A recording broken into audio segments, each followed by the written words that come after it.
Hi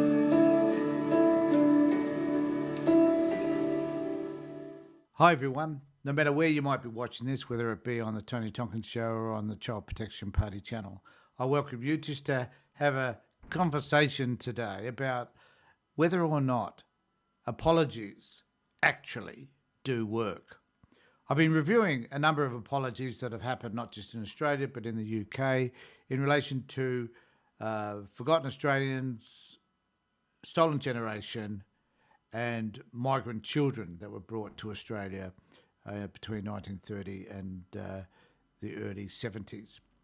Now, I have noticed that there's lots that are said that are pretty relevant in relation to all of those particular groups of people. But the question I've been asking myself is how important are those acknowledgements? And even though I do recognise that for the people involved, they are incredibly significant, I understand that. But I'm also wondering about whether or not they are lasting. Whether some of the things that are said that I'm about to show you are actually embedded in the mindset of the governments of the day, and whether they manifest themselves in the governments today. So I'm going to review some of those videos for you, perhaps stop them occasionally through them. There's some really interesting things that are said that we need to acknowledge that have great value in terms of acknowledging the damage that has been done by child protection services and by the government in general over many, many decades. The UK, and he offered an apology for the horrific exploitation of children as they were migrated to Australia from very, very early ages. It's a very involved story. Many of these children that came to Australia were only 3 or 4, and they were often told that their parents had died when that wasn't the truth. The purpose was to be able to provide to increase the numbers in our population. These are only white kids. This was a racist policy. There's no disputing that at all. And many of them as adults, many of these children as adults have fought to know what happened to their parents. Over the years, some of them have reconnected with their parents. Now, Margaret Humphreys, a social worker, was an instigator in this particular process, and kudos to her for all that she had done to be able to help these families reunite and to encourage the government to accept that what they had done to these children and the government's behaviour towards them needed to be apologised for. So here's Gordon Brown talking about the apology and what it has meant to him. It's a really good speech. I'm not going to play all of it, just play the relevant part. And then I'm going to play some of Rudd's apologies. He did 2 of them, and I want you to have a look at those as well. Because what I'm doing is I'm having a look at all of this in the context of child protection as it stands today in Australia. And one of the questions I am asking myself is, okay, we can accept that there's some damage that has been done to these children by being removed under the circumstances that they were. And we have 2 primary circumstances. One was the migration of children to Australia, and the other one was the stolen generation Indigenous children just randomly taken from their parents for no other reason apart from integrating black into white. So I'm just going to play the brown one to start with, and then we'll talk about that at the other side. It is with humility that I address you here this afternoon, and address the many others watching and listening around the world. Your presence here today is a demonstration of your endurance against pain, your courage in the face of rejection, your bravery even in the face of betrayal. You are heroes, and your presence here today sends a message to the world that no injustice should last forever, and that no one should ever again journey in sorrow without hope. Now, most of you here today are from Australia, and I welcome you. But we have with us also men and women who were sent as children to Canada, to Zimbabwe, to South Africa, and to New Zealand. And let us not forget, there are people all over the world who were sent from the United Kingdom under child migrant schemes. And let us also remember those child migrants who are no longer with us, those for whom the events today come too late, some of whom died fighting for freedom in the great wars of the last century.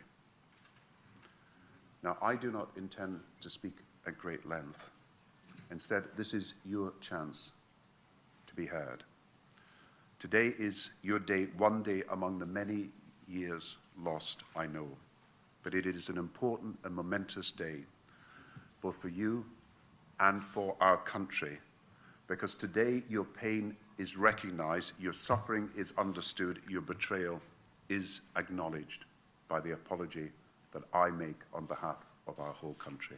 Now, what we primarily see here is a government acknowledging the damage that they've done to these children and the impact that it's had on them as adults. Governments are able to do that, and they certainly are able to apologise when they look back in time and recognise what damage they have caused. The shipping of children to Australia was a horrible part of Australia's involvement in this process, and also, of course, the UK in sending them here in the first place. What even is as horrible is the fact that there were many organisations who were paid to take these children. Barbados is one of those organisations. Roman Catholic Church was also involved in this, and my understanding is that there were some Methodist and Protestant religions involved as well. They were all dipping into that coffer of money to help them do whatever it is they wanted to do with that cash.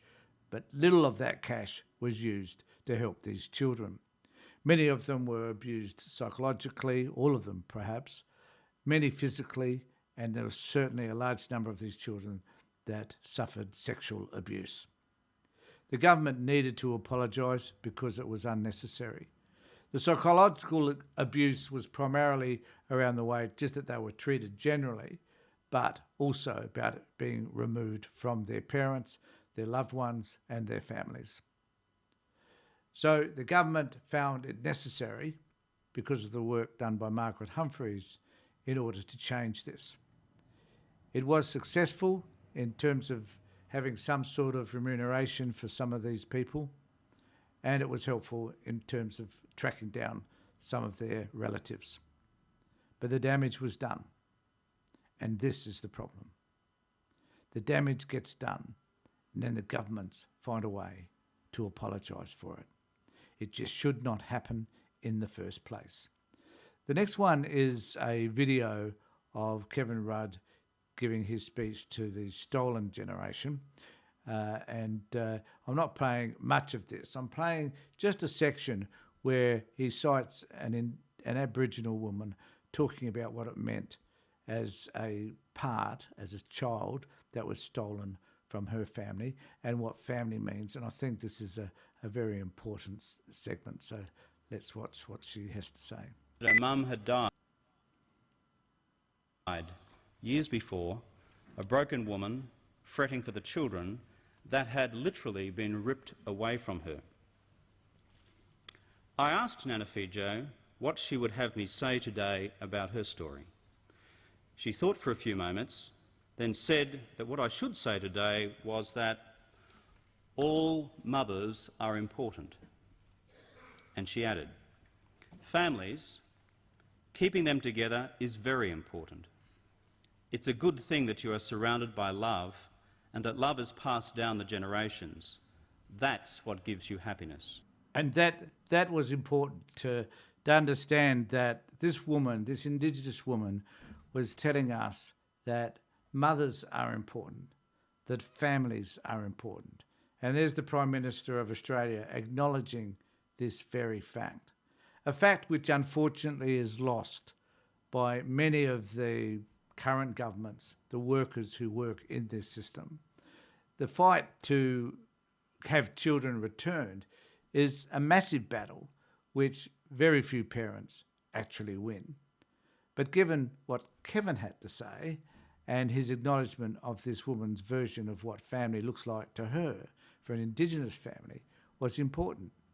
But whether or not that gets accepted by the government of the time is another issue, and whether that is understood and whether it just becomes rhetoric, that really is the question that we need to find an answer to. My answer is that it just remains a rhetoric, and that is all. And I'm going to go to another video now, which is Rudd presenting an apology again. I don't know why Kevin Rudd had to do all this all the time, why they couldn't have offered it to somebody else. But the great apologist, Kevin Rudd, is talking about the stolen generation in this one, and then I have another version of that following this. Today, the Government of Australia will move the following motion of apology in the Parliament of Australia. We come together today to deal with an ugly chapter in our nation's history. And we come together today to offer our nation's apology. To say to you, the forgotten Australians, and those who were sent to our shores as children without their consent, that we are sorry. Sorry that as children you were taken from your families and placed in institutions where so often you were abused. I just need to make a comment that this notion that they're sorry that kids are taken from their families and that they are abused is what happens today. And that we need to look at this in the context of this is a great thing to do, the apology. Many people who have been aggrieved by this process certainly were appreciative of the apology. But my concern is that this continues, that it doesn't stop based on an apology, and that 20 years down the track or 30 years down the track, there will be another apology because the government will realise as time changes that the way they behaved and what they've done to so many families is destructive. Sorry for the physical suffering, the emotional starvation, and the cold absence of love, of tenderness, of care. Sorry for the tragedy, the absolute tragedy, of childhoods lost. Childhood spent instead in austere and authoritarian places where names were replaced by numbers, spontaneous play by regimented routine, the joy of learning by the repetitive drudgery of menial work. Sorry for all these injustices to you as children who were placed in our care. As a nation, we must now reflect on those who did not receive proper care. We look back with shame that so many of you were left cold, hungry, and alone, and with nowhere to hide, and nobody, absolutely nobody, to whom to turn. And that's still an issue today, that children are often left unfed, that sometimes the foster parents and even the residential care facility workers do not care for children appropriately.